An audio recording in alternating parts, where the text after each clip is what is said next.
and I'm from Glover Nursery.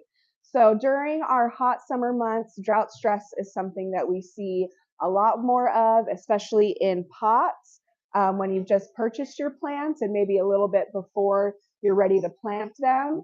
That can be one of the things we're most concerned about. So here I have two cheesehead potentillas. As you can see, one is very visibly drought stressed versus this is what we really want it to look like. So plants in pots have a higher susceptibility of drying out a lot quicker than they do in the ground. So it's just something to keep on top of, especially if you've purchased some plants and you're not quite ready to plant them. It's definitely something we want to be protecting our plants for. So if you see a plant like this, I just want you to know, have no fear. This is still alive.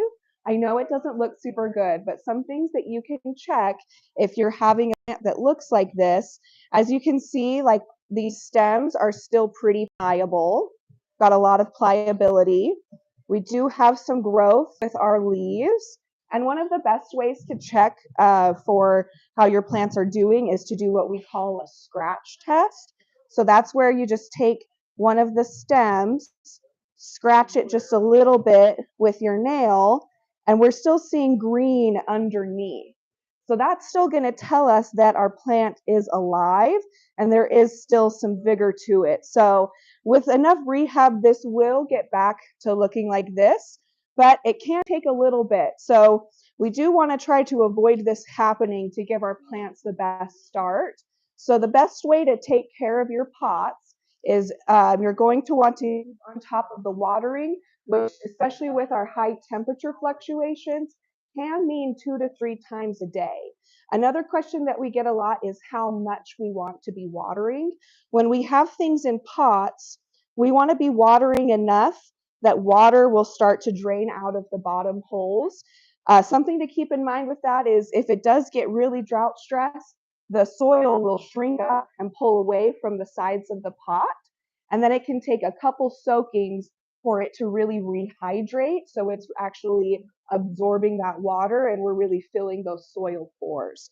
And then the best way to check, I mean, it's always good to check with your finger. It's our best tool. Feel down at least 1.5 to 2 inches, and we're just feeling for if we feel moisture or not. If we don't feel any moisture and it's dry, you're definitely going to want to give that a water, give it a really deep soaking, and then just keep on checking that, monitor it, maybe 2, potentially 3 times a day.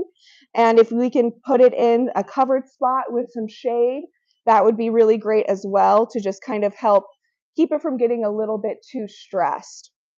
Again, if this does happen, we can rehab it and get it back to where it is. It's just going to take a little extra watering, a little extra care.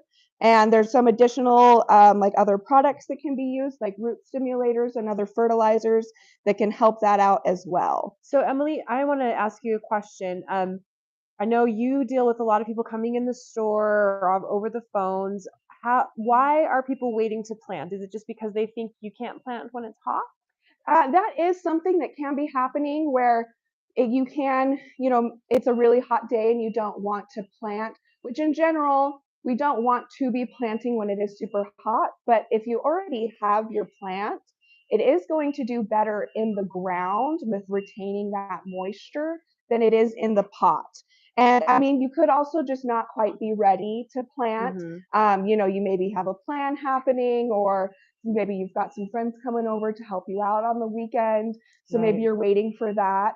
But yeah, that is something that is talked about as well, is not planting when it's super hot. But if you already have the plants and you're kind of just waiting for a cool day, they're going to suffer a lot less stress than if they're in the ground where they can access more water than just leaving them in the pot. Okay, that's really helpful. And I know things like potentil, like there are certain plants that they will just look crispy within a few hours if they're dry. Yeah. So, but it doesn't mean the plant is dead, as you've said. So is there something that like, do you guys, can you take, like, people bring pictures or bring stems or something for you to look at? Yeah, definitely. Like, yes, there are we do tend to see a few more plants that look, that's kind of crisp up a lot faster like potentilla, spirea, and hydrangea. So Mm, if you do think that you're having some issues with your plant in any way, you can definitely take some pictures, email it over to our diagnostics team, or even mhm. better, if you can bring them down and talk to our team in person. That's one of the best ways that we can help figure out what's going on and Mhm. give you some solutions. And we can also go look around and do some comparisons Yeah. to see how other things are looking outside. Okay. That's very helpful. And then, again, last thing, just because the leaves have died doesn't mean the plant is dead. Do you recommend stripping off those crispy leaves when they've gone to this point, or do you recommend leaving them on while the plant is being rehabbed? Honestly, I do kind of recommend leaving them on. The plants will still take some of the nutrients out of the leaves. They'll still pull it out. But the other thing that it's going to do is it's still going to offer some shade and protection to those Oh, stems okay. and to like down below. So I know it doesn't like look super best and you may just want to, pull some out. I mean, if you do shake it and some comes off, that's fine. Okay. But it does kind of help offer some protection, and then the plant will still pull some of the nutrients back from the leaves, Mm-hmm. and then it'll use it, and then when it's done everything that it can, they will naturally fall off when they're Okay. supposed to. That's perfect. Is there any words of advice you would want to give to folks that are contemplating, should I plant, should I wait right now to, like just in general? Yeah, I mean, if you're really gung ho about planting, I say go for it.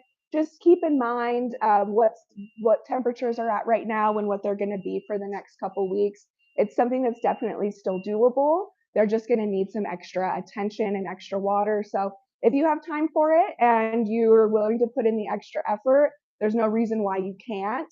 It's just something you're definitely going to want to keep in And also, just so everyone is aware, I have had 3 hellebore sitting on my back patio for 4 months, mind. and I hand water them every day because I'm not sure where I want to plant them yet. So if you haven't planted your plants, it's okay.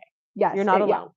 Yeah, it definitely is a thing. I do that as well, where I'm like, well, I'm debating about this or this and that, but yeah, they can still be fine in the pots. It's just definitely something that you gotta want to keep in mind and be ready to be prepared for. Amazing. Thank you so much, Emily. I'm just going to do a little zoom in on our sign here to remind people, if you're not going to plant, make sure you're giving those plants extra water. Make sure you're keeping them in the shade to prevent the moisture from, what's the word, transpiration? Yeah. From excessive transpiration.